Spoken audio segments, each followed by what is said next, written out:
Miss Ewing, several weeks ago, in a vote to allow trans students to use whatever bathroom they wish, you assured us that these policies were perfectly safe, as neither yourself nor law enforcement could provide a single example of any trans student assaulting any girl in any bathroom, in any school, in any state, anywhere at all, in fact.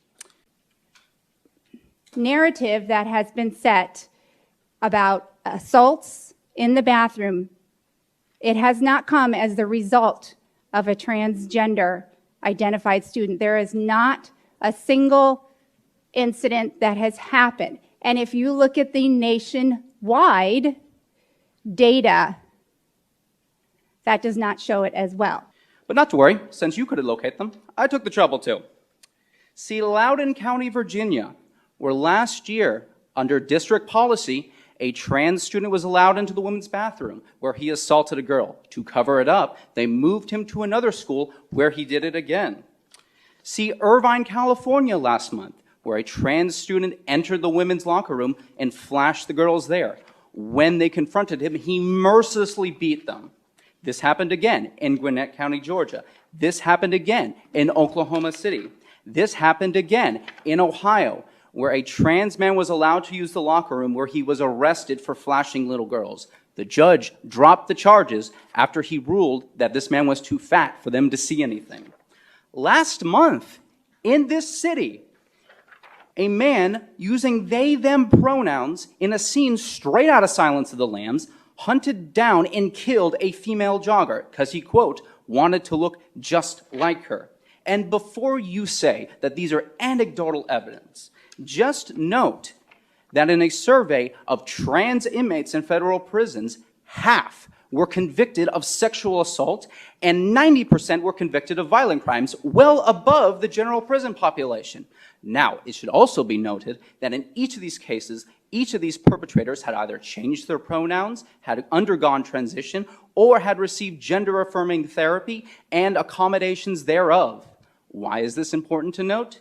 Probably for the same reason we recognize as a society that you do not affirm that people with anorexia can be healthy in any way. You do not affirm that somebody with schizophrenia is hearing voices. And you do not affirm that somebody in a manic episode is having great ideas.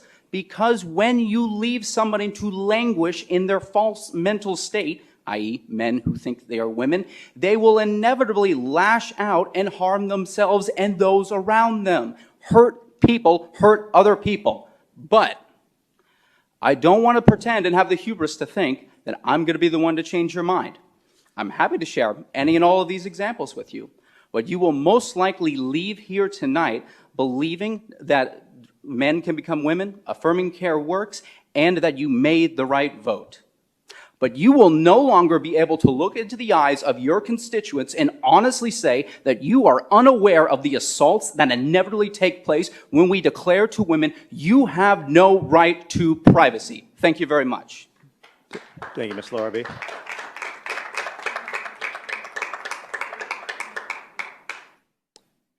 Ms. Ewing. Thank you, and thank you for bringing all of those cases to my attention. And yes, I was aware of those as I got lots of emails after that meeting.